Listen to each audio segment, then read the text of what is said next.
Woolly, he's not really happy today at all. Isn't that right, Woolly? Woolly, in fact, is... he's a bit mad. Do you want to find out why he's a bit mad today? No. You don't want to? I'll tell you anyway. I'll tell you why he's mad. You see, Woolly was in the paddock and he looked over the fence, and in the next paddock was this very interesting plant. And Woolly thought to himself, I'd like to go and jump over the fence and have a bite of that plant and see what it tastes like. So Woolly was just getting ready to jump over the fence when the farmer came and said, "Stop, Woolly, stop." And Woolly didn't like that. And the farmer said, "You mustn't jump the fence, Woolly. That's against the rules. If you jump the fence, Woolly, you might get hurt and you might get lost if you get onto the other side." And Woolly said, "But I wanted to eat that plant." And the farmer said, "It's a rule, you must not eat that plant. You must only eat what I give you, because that plant would upset your tummy if you ate that other plant." But Woolly's still a bit mad. Do you think Woolly should be mad that the farmer's saying he can't jump the fence and eat the plant? What do you think? Do you think Woolly should still be mad? What do you think you could say to Woolly about all that? Do you think you can say you don't need to be mad, Woolly? The farmer's just looking after you, and the farmer actually loves you, Woolly, and he's giving you the rules so that you can not have an upset tummy and that you can actually be kept safe. Do you think that's right? I think so. So, Woolly, you can stop being mad, okay? All right. Let's say goodbye to Woolly, and Woolly will say goodbye to you. Bye. Now, I'm going to ask you, and if you've got some answers, I might even get you to come up here and tell the camera. Can you tell me, have you got some rules in your house that you have to obey? What are some rules in your home? What are some rules? I'm sure you've got some rules.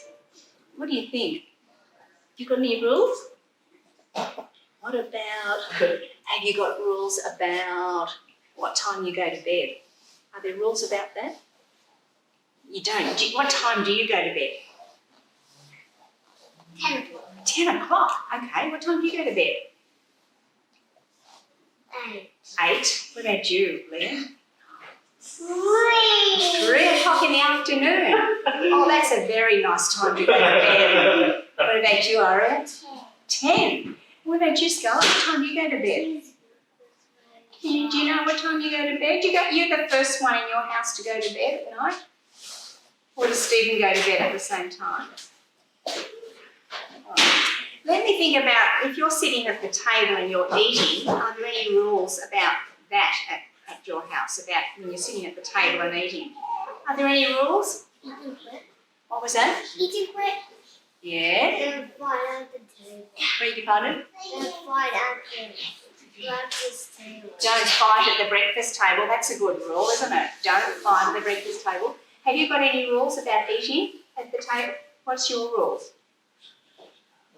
Are you allowed to leave the table when you want to, or do you have to finish your dinner first? You have to finish dinner. Now I'll show you a few other rules that you might know about. Let me have a look. He's got some pictures of these. Do you think it's good to have rules? Have a look at this rule. What do you think this rule might have something to do with? Fire. Fire. Now, what do you think that rule might be? Don't go close to the fire. Oh, right.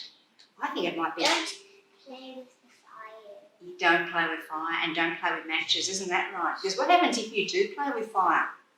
Then you get burned. You might get burnt. So that's a good rule, isn't it? That keeps you safe. Don't play with fire. What about this rule? Can you see what that is? Have your seatbelt on in the car. Well, now, is that a good rule? Yeah. It is, because what happens if you don't have your seatbelt on? You fall down and the police will get you. Well, you could fall out and the police could get you, that's right. And if there's an accident, there's a bump in the car, you might get hurt too. So that's quite a good rule. Okay, what about don't... Don't go on the street. Could you read that? Don't go on the street. That's very good. That's almost what it says. It says don't go in the street. Did you read that? Very good. Yeah, that's right. I'm saying don't go and play out on the road because you might get bumped by a car, wouldn't you? So that's a good rule. And now this is what do you think this is saying? This says hot. What do you think that might be a rule about? Don't touch it. Oh, that's it. Don't touch the stove because if you do, You'll get burned. you might get burnt too. So that's also a good rule. So a lot of rules, even if you don't like rules, a lot of rules are really quite good, aren't they? All right. And I can think of some other rules that might be in your house. How about it's a good idea to take turns about things. Is that a good rule? Yeah. Yeah, it's a good rule, isn't it? Taking turns. And what about being kind to one another? Is that a good rule? And you have to share too. And you have to share too. They're good rules. Okay. How can you show our love to God? Love to God, love to God. How can you show our love to God?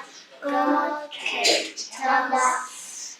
We can listen to God's word, to God's word, to God's word. We can listen to God's word.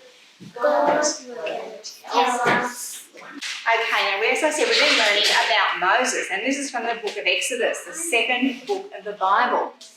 Now, everyone, look at me for a moment and look at here. So, Moses and the Israelites were walking through the desert, and we've been talking about that.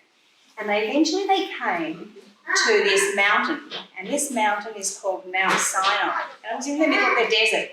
But even though it was in the middle of the desert, it was quite a good place for them to camp. That's what they had. They had tents because there was grass around for their animals, and there was also water. And they were going to stay here for about a year, as it turned out. So they were camping here. Well, shortly after they arrived here, God said to Moses, he said, I want these people to be my special people. I want them to be like a treasure for me, and I want them to be able to be the sort of people who tell other people about what I am like. And so Moses went and told that to the people, and they said, oh yes, we want to be God's special people, and we're going to obey everything that God says. Well, that was a bit of an interesting thing for them to say, but God said, okay, Moses, just move back, sweetheart, in 3 days' time, something special is going to happen. So Moses said, I want you to help the people to get ready. And so Moses told the people they had to wash their clothes and get ready for something in 3 days' time. Well, in 3 days' time, when the people woke up in the morning and they looked outside their tent, they looked up at Mount Sinai and it was covered in this thick black cloud. Can you see that?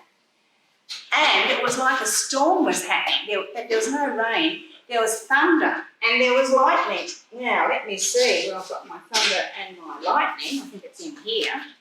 Let me get my thunder and my lightning out. So there's all this thunder and lightning going on. Thunder and lightning going on. And there was this huge, huge noise. It was like a trumpet blowing and the noise got louder and louder. And the people were really quite scared. And despite that, Moses said, you've actually got to come and walk towards the mountain.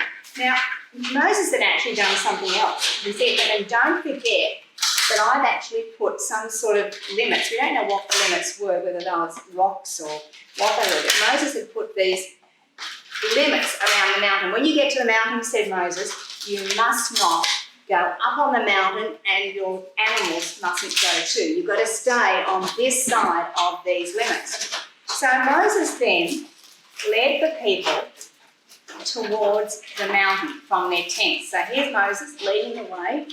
Okay, I'll put Moses over here. Moses can come up here. And the people followed. But the people were actually a bit scared because they were scared about all the loud noise and everything. And then when they got to the mountain, they saw that the mountain was kind of moving. It was like a big earthquake was going on. And there was fire coming out of the mountain. And there was also smoke coming out of the mountain too. And this mountain was sort of moving and heaving and the people were looking up at this, and hearing this awful noise.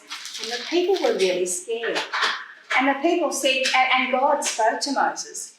And the people said to Moses, look, this is too scary for us. You go up the mountain and you talk to God. And so Moses went up the mountain and he went into that cloud up there. And while he was in that cloud, God talked to him about the rules, the special 10 rules called the 10 Commandments that he wanted the people to know of. And so God gave Moses, God actually wrote these 10 Commandments on these stones for Moses to come back down and to share with the people so that they would know God's rules. Now, when Moses eventually did come back down, he had to talk to the people about God's rules. And I'm going to tell you what some of those rules were. Now, I'm just going to get my rules, and we're going to learn some of these rules because they're really important. Now, the first rule was the most important one. And I want you to just have a look at this. And the first rule has a number 1 on it. It's the first one. But it's to say that there is only one God. And you should only worship that one God. And God is saying He wants us to worship Him with all our hearts. That's the first one. Now, the second one was also numbers. Can you count these with me? Look. 1, 2, 3, 4, 5, 6. You're to work on 6 days of the week, and on day number 7 you're to have a rest to spend some time worshipping God and spending time with your family. So that's nice, isn't it? That every 7th day we're to have a rest. And then there was a special rule for children. The rule was to love and obey your parents, and that makes for happy families, doesn't it? If the parents love the children and the children rather obey their mum and dad. And then there's a rule about hands. And the rule is, everyone look this towards me, don't go and hurt people with your hands. And the other one is, don't go and take things that don't belong to you. Then there's a rule about mouths. One rule was, don't say bad things about other people. And the other one was, what was another rule that you can have about a mouth, do you think? Don't tell lies. Okay, don't tell lies and don't tell bad things about other people. And then finally, there's a rule about your eyes. So don't look at other things that people have got and think, I really want that. It's not fair that I don't have it. No, just be happy with what you've got. And they were wonderful rules to give the people, because God knew that if the people could obey those rules, they'd have happy families and they'd be happy, and other people could look on and think, wow, the people who are following God have good lives. We want to have good lives too, and we also want to follow God. And it's the same with us. We can observe those rules as well.